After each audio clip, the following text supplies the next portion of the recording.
आवाज़ की दुनिया के दोस्तों, कभी तो अच्छा लगे कमेंट करें, शेयर करें। विनम्र आपसे मेरी विनम्र गुजारिश। हरे हरे, जय श्री कृष्ण। जय हो त्रिवादिगार की। चाणक्य नीति। नवम अध्याय। जो ब्राह्मण धन की प्राप्ति के विचार से वेदों का अध्ययन करते हैं और जो शूद्र अर्थात नीच मनुष्यों का अन्न खाते हैं, वे विषहीन सांप के समान कुछ भी करने में असफल होते हैं। मुक्ति मिच्छसि चेतात विषयान विषयत तज समा जैर्वदया शौचम सत्यम पीयूषी वदम्भर। यदि तू मुक्ति चाहता है तो बुरे विष्णु और बुरी आदतों को विष के समान समेट कर उनका त्याग कर दे और क्षमा, सहनशीलता, धैर्य, शुद्धि और सत्य को अमृत के समान ग्रहण कर।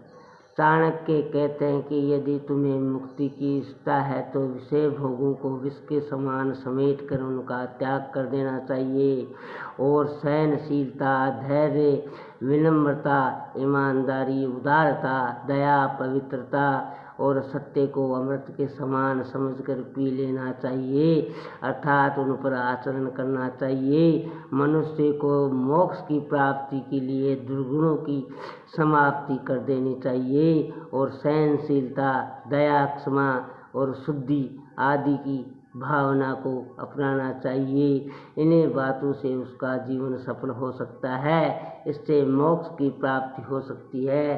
परस से मर्माणि ये भाषन्ते नराधमा तय एवं विलम यान्ति वृत्मि कोदर सर्पवत। जो लोग एक दूसरे के भेदों को प्रकट करते हैं, उसके लिए कठोर भाषा का प्रयोग करते हैं, वे उसी प्रकार नष्ट हो जाते हैं जैसे बावी में फंसकर सांप नष्ट हो जाते हैं। हरे हरे, जय श्री कृष्ण, राधे राधे। सज्जनों, अपने मित्रों के रहस्य को प्रकट करने वाले, उनको अपमानित करने के विचार से उनके रहस्य को प्रकट करने वाले व्यक्ति नीच होते हैं। वह उसी प्रकार नष्ट हो जाते हैं जिस प्रकार बामी में घुसा हुआ सांप बाहर नहीं निकल पाता और बामी के अंदर ही दम घुटने से मर जाता है। आवाज़ की दुनिया के दोस्तों, गंध श्रवण फली मुक्षि दंडे नाकारी पुष्पम खलु चंदन से विद्वान धनादस्त से नृपसिचारी धातु पुरा कोपी ने बुद्धियो है भूत। ब्रह्मा ने सोने में सुगंध और ईख के पौधे में फल उत्पन्न नहीं किए और निश्चयी चंदन के वृक्ष में फलों भी पैदा नहीं होते और विद्वान व्यक्ति को अधिक धनी और राजा को अधिक लंबी आयु वाला नहीं बनाया। उससे ऐसा लगता है कि प्राचीन काल में प्रभु की बुद्धि देने वाला कोई नहीं था। हरे हरे। ब्रह्मा ने सोने में सुगंध और ईख में पौधे में फल उत्पन्न नहीं किए। मित्रों, सोना बहुत मूल्यवान धातु है, परंतु उसमें गंध नहीं होता। ईश्वर ने भी उसमें गंध पैदा नहीं की और न गन्ने में फली लगाए। चंदन के वृक्ष में फूल पैदा नहीं हुए और देखने में आता है कि विद्वान व्यक्ति प्राय निर्धन होते हैं, राजा की आयु भी अधिक लंबी नहीं होती। इन सब बातों को देखकर ऐसा लगता है कि प्राचीन काल में परमात्मा को बुद्धि वाली बात बताने वाला कोई नहीं था। सर्वोषि धीनाना प्रताप्रथाना सर्वेषि सौंख्य वसन प्रधानम सर्वेन्द्राणम नयन प्रधानम सर्वेषु गत्रेषु सिर प्रधानम। सभी प्रकार की औषधियों में अमृत सबसे प्रमुख औषधि है। सुख देने वाले सब साधनों में भोजन सबसे प्रमुख है। मनुष्य की सभी इंद्रियों में आँखों सबसे प्रधान और श्रेष्ठ है तथा शरीर के सभी अंगों में मनुष्य का सिर सर्वश्रेष्ठ है। कुछ व्यक्तियों ने इस श्लोक में आए हुए अमृत शब्द का अर्थ गिलोय से भी किया है। गिलोय का उपयोग अनेक रोगों के लिए किया जाता है, परंतु मूल अर्थ अमृत ही उचित है, क्योंकि अमृत भी एक प्रकार की औषधि है और अमृत से सभी को जीवन प्राप्त होता है। मनुष्य के पास धन आदि सब सुख की साधन है, परंतु जब तक वह भोजन नहीं करता तब तक उसे पूर्ण सुख प्राप्त नहीं होता। इसलिए भोजन को सब सुख से प्रधान माना गया है। मनुष्य अनेक इंद्रियों से युक्त होता है। वह सुनता है, स्पर्श करता है, चखता है, अनुभूति करता है, परंतु यदि वह देख नहीं सकता तो उसे इंद्रियों से पूर्ण सुख प्राप्त नहीं होता है। इसलिए आँखों को सब इंद्रियों में प्रधान बताया गया है। आवाज़ की दुनिया के दोस्तों, इसी प्रकार शरीर के सभी अंगों में मनुष्य का सिर प्रधान है, उसी को सभी अंगों में श्रेष्ठ माना गया है।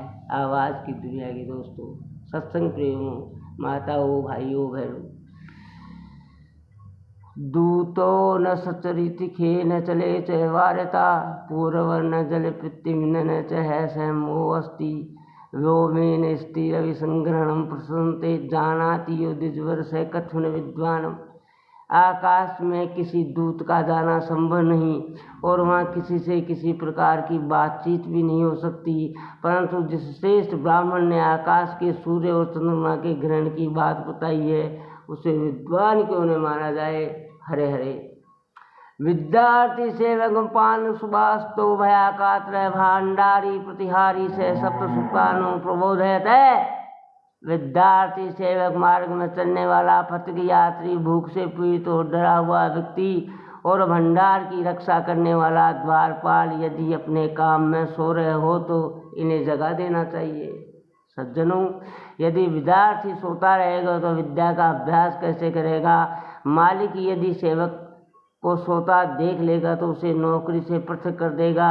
यदि यात्री रास्ते में सो जाएगा तो या तो उसकी चोरी हो जाएगी अथवा उसकी हत्या कर दी जाएगी। भूखे और डरे हुए व्यक्ति भंडार के रक्षक द्वारपाल सो रहे हो तो इन्हें जगा देना ठीक रहता है, क्योंकि इनके सोने से इनकी ही नहीं अनेक लोगों की हानि होती है। आवाज़ की दुनिया के दोस्तों, अहिम नृपचे शार्दूलम कीटिम च बालकम तथा परशिवानम च मूखम च सप्तम सुप्ता न बोध्यते। चाणक्य का कहना है कि सांप, राजा, बाघ, सुअर, बालक, दूसरे के कुत्ते और मूर्ख व्यक्ति को सोते में जगाना नहीं चाहिए। आवाज़ की दुनिया के दोस्तों, यदि सोए हुए सांप को जगाएंगे तो वह काट खाएगा। हरे हरे।